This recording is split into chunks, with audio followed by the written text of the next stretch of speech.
I'm Owen Bigland. This is the Inside Edge video blog. Okay, a couple of topics today. I have a lot of people, and I've blogged about it before, about bidding wars, multiple offers. I'm also going to talk here a little bit about foreclosures, court-ordered sales, because I'll get people oftentimes will ask me about, hey, going after a court-ordered sale, hey, that's probably a good way to get a good deal, isn't it? And in my experience, it's not, and I'm going to give you an example here. So let's talk about foreclosures or court-ordered sales. So I've done a few blogs on this in the past. I think I told you guys before, in my early years as a realtor, this is back 10, 12 years ago, I did do some court-ordered sales. I had a bank, one of the major banks here in Vancouver, that was giving me some court-ordered sale listings, and it was good business. I was fairly new into my career, and it was good business because you knew it was going to sell. It was not the easiest sale for sure, but I sure learned a lot. The process of how court-ordered sales work, had some very interesting court situations with bidding wars and that kind of thing, which I'll talk to you guys in here a little bit. But, you know, in my experience, this is what I found with court-ordered sales. First off, they're as rare as hen's teeth in the Lower Mainland in Vancouver. They're a little bit more prevalent in areas in the States. But in Canada, a couple of things. You are not allowed to publicly advertise a foreclosure or court-ordered sale. The Realtors will have access to that in the Paragon system. It will show who is the owner, let's call it the Royal Bank of Canada, and that it's a court-ordered sale. And then, of course, they can relay that to their clients. But we cannot publicly advertise that it's a court-ordered sale. So first thing, they are very, very rare, especially now with our market here the last little while where the market's trending up. I mean, you really have to mess up pretty bad to have a home go into foreclosure and get sold in court. You do. Because the banks will give you every out, they will give you every opportunity, all kinds of time to get out of that home and sell it on the MLS with you as the owner. They will give you months and months. If you lose your job or it's a divorce, you've got financial problems, sometimes you become disabled, you know, there's always some sad stories there. If that's the case and you can't make your mortgage payment, these Canadian banks are very generous, in my opinion. They will tell you that, listen, you can't make your mortgage payment, you know, we'll give you 60 or your 60 days due on your mortgage. You've got to sell that house. Hire a realtor, put it on the open market, sell it on the MLS. That is always going to be the best outcome for you. But what often happens in my experience when I was selling foreclosures, and usually what I see when I do see them on the Paragon system, on our realtor MLS, usually a lot of times what triggers these is there is a major levy with the strata.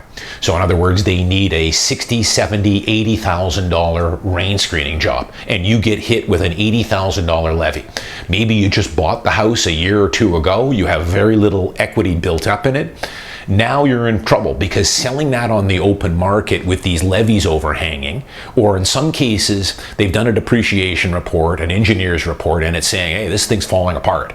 You guys need to do this amount of work, but they haven't approved it yet, but it's in the docs, of course. Now it makes this home extremely difficult to sell because the buyers are going to look at that and say, hey, I like the condo, but according to your docs here, I'm going to be getting hit with a levy in the next 2 or 3 years for $60,000, $70,000, $80,000, $100,000. So unless you want to drastically slash your price, you have no hope of selling it. So that's often what I've found triggers these. The other thing though, the crazy thing is it's that fear of missing out thing. It's a bidding war that is created a lot of times with these foreclosures. So here's an example of a sale in downtown Vancouver from a couple of weeks ago that I saw. So this is a 1-bedroom, 1-bath on Richard Street, downtown Vancouver. It's a 10-year-old strata. I know this strata. It's a good strata. You know, it's not one of my favorite stratas, but it's decent. And there's no issues with the strata. This was a foreclosure owned by the Royal Bank of Canada. Now, I don't know what the situation was, because remember too, when you're selling these, the bank doesn't tell you anything about their seller. You have to decipher some of that for yourself. When I was selling these things, the neighbor would tell me, oh, that was Tony, and he, you know, had a car accident or got divorced or got into financial trouble, lost his job, whatever. But in this situation, the strata's okay. So how it works is you list this home and price it, show it, And once you get an offer, if it's an accepted offer with the subjects removed, now the realtor can disclose what that purchase price was, what the accepted offer was. And then they set a court date. And that court date, they will entice people to come into court to possibly put a bid in on the home. So I'll give you an example. This home was listed for $719,000. In my experience with this strata, I know it. That's a pretty tall price for that unit. $719K. It is an as-is, where-is sale. So remember that. You can still write the offer with subjects, do a home inspection, all that stuff. Once the subjects have been removed, they will set a court date. So it was listed at $719. It's sold after 38 days for $695. So then they set the court date. It's usually 6, 7, 8 weeks later. So that deal isn't finalized yet. That $695 is going to go into court, but that realtor, if they're doing their job, you are going to want to entice other people. Hey, it's not sold yet. You can come to court on this date. If you can come up with more than $695, you can buy it. Again, it's an as-is, where-is sale, though. We're not going to fix anything. And I can tell you, with this unit, it was tenanted. It was a mess. Absolute mess. Typical. I think the guy had been in there for 4 or 5 years. It was rough. I have no idea if the appliances were working very well. I can tell you that just by looking at the photos, you needed to probably put $10K into this unit. Paint, for sure. That's $4,000 right there. So it was pretty rough, and the seller's not going to do anything as far as repairs. You're buying it as is, where is.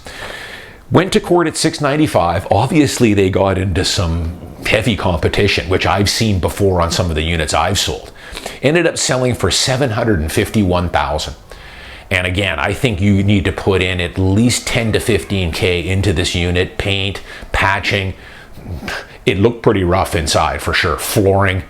So now we're talking, let's call it, I don't know, 670, 665, 765.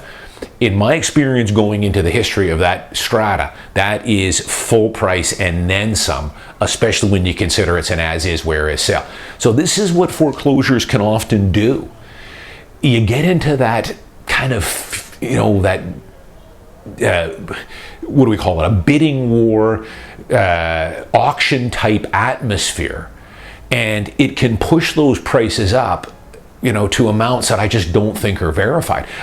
I know for a fact that I could find a better unit than that, same square footage, in every bit as good of a strata, if not better, for that price or less, and it would be in much better condition. It would probably be, move-in ready for the most part. So you got to be careful. Bidding wars are tough. I've talked about them many times. They're great when I'm on the listing side. I love them. I mean, I've been involved in probably 8 or 9 pretty heavy bidding wars so far this year, especially back in the early part of the spring. They're great when I'm on the receiving end. I set a couple of just crazy all-time records, including a townhouse I talked about on Georgia Street that we ended up revising. It was between 2 parties. It was like a dog with a bone. Neither one of them was going to let it go. They kept outbidding each other. We had 4 revisions on it. When the dust cleared, I mean, this price was probably, in my opinion, at least 10 or 15% above anything that had sold in that area as far as final selling price. Now, mind you, even then, though, this was a bit of a special townhouse, very few of them available. And, this particular buyer wanted that area, wanted that location.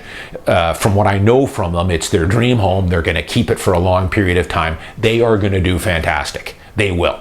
It's an incredible house, but they paid a top premium price for it. I just lost out on one on the buying side with an investor client of mine. Good little unit, priced right, ended up with 6 offers on the home. It came down to us and another party. We revised twice.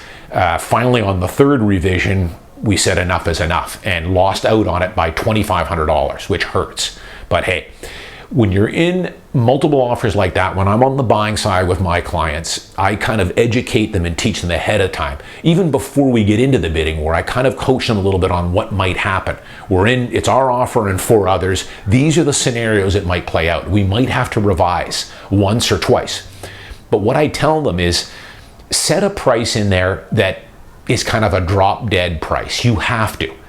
In other words, if I get the home and I had to revise once or twice and we're in a pretty fierce bidding war and it's subject free, I still feel pretty good about getting it. If you don't get it, no problem. You got outbid by $2,500. Hey, that hurts, but it is what it is. Let's move on. There'll be another one down the road, and there always is. Sometimes it might show up in 2 days. Sometimes it might take 3 or 4 weeks before another good home comes up like that. But there's no other way to do it. You kind of set your limit price. Don't let emotions and the fear of missing out, and you only live once, and that whole auction thing get the best of you. And the court situation with foreclosures, I find, is peak for that kind of thing to happen, because you're live in the room there. And I tell you, I had a condo in Richmond. This is back 10 years ago in Steveston. It did have some levies coming up. We priced it right. The new buyer on this was going to have some levies down the road, for sure. They realized that. But we ended up with about 5 parties that came into court. The price going into court was fairly reasonable.